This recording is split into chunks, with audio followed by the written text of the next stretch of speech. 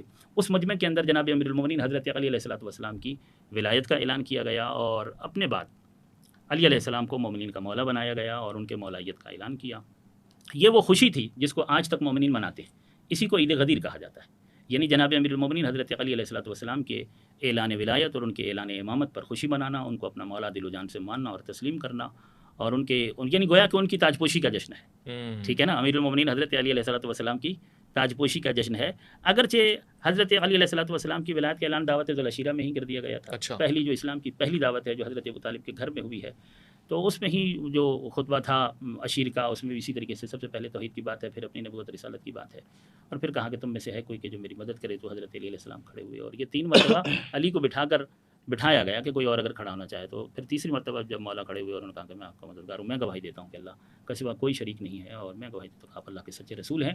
تو پھر پیغمبر اکرم نے اس کے جواب میں کہا کہ یا علی انت اخی و وصی و خلیفتی و ولی اللہ, کہ آپ میرے بھائی ہیں, میرے وصی ہیں, میرے خلیفہ ہیں, میرے جانشین ہیں اور اللہ کے ولی ہیں. دعوت ذوالعشیرہ میں علی کی ولایت کا اعلان کیا ہے. اور پھر یہ دعوت یعنی 10 ذی الحج 18 ذی الحج 10 ہجری, اور وہ دعوت ذوالعشیرہ اسلام کی پہلی دعوت ہے. اور یہ باقاعدہ اسلام کا وہ سب سے بڑا مجمع جو یعنی ایک طرح سے سمجھے کہ آخری بڑا اجتماع ہے کہ جس سے رسول اللہ نے خطاب فرمایا غدیر میں. اچھا, یہ وہ اس کے بعد تو 2 مہینے کے بعد رسول اللہ دنیا سے پردہ فرما گئے نا. 28 سفر کو چلے گئے ہیں, 11 ہجری 28 سفر میں, یا ہمارے بھائیوں کی روایات کے مطابق 12 ربیع الاول, تو کوئی اتنا فرق اس میں نہیں ہے. ذی الحج آخری مہینہ ہوتا ہے, محرم پہلا مہینہ ہوتا ہے, تو 2-2.5 مہینے کے بعد تو رسول اللہ نے پردہ فرمایا, وصال فرمایا, وہ اس دنیا سے چلے گئے ہیں. تو یہ یعنی اس اعلان ولایت کے بعد پھر وہ اکمال دین کی جو آیت ہے وہ نازل ہوئی کہ آج ہم نے دین کو مکمل کیا, الیوم اکملت لکم دینکم واتممت علیکم نعمتی ورضیت لکم الاسلام دینا. اس کے آگے پیچھے اور بھی ہے, لیکن جو آپ کے پروگراموں کے وقت 2 پروگرام آپ نے ریکارڈ کرنے ہیں, اگر حضرت نے بھی, میں چاہتا ہوں ان کو بھی موقع ملے اور یہ بھی بات کریں. تو یہ وہ دن ہے 18 ذی الحج کا دن, جس کی بنیادی وجہ جو ہے وہ مولا علی علیہ السلام کا جو اعلان ولایت کیا گیا, اور صحابہ کرام نے یہ خوشی منائی. خوشی کے موقع پر ہی مبارکباد دی جاتی ہے نا, تو صحابہ کرام نے مبارکباد دی, حضرت عمر نے مبارکباد دی, اور وہی مبارکباد ہم بھی ایک دوسرے کو دیتے. مفتی صاحب اور علامہ صاحب اس بات میں متفق ہیں کہ 18 ذی الحج کو یہ واقعہ پیش آیا, من کنت مولا فہذا علی مولا والا واقعہ حقیقتاً صحیح ہے.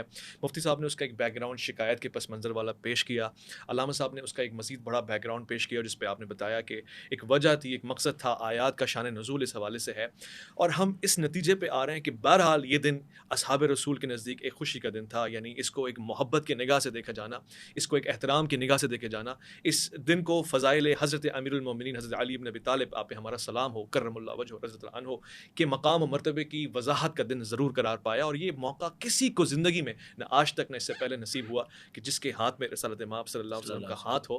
اور روایات یہ بیان کر رہی ہوں کہ آپ نے اس حد تک بلند فرمایا کہ آپ کے بغل تک کو دیکھا گیا, اور چہرے پہ مسکراہٹ اور تبسم اور اس کی اہمیت. میں چاہتا ہوں کہ اس میں سے جو پازیٹیو پوائنٹس ہیں ہم لے لیں, جہاں پہ ہمیں لگتا ہے کہ کوئی اختلاف ہے اس کو پس پش ڈال دیں, کیونکہ اس وقت امت کی بھی ضرورت یہ ہے کہ محبتوں کو سمیٹیں, محبتوں کو بانٹیں, فضائل اور مناقب کو جمع کریں. بہت اچھی بات علامہ صاحب نے ہمیں بتائی کہ اس دن روحانیت کو ہمیں بلڈ اپ کرنا پڑے گا.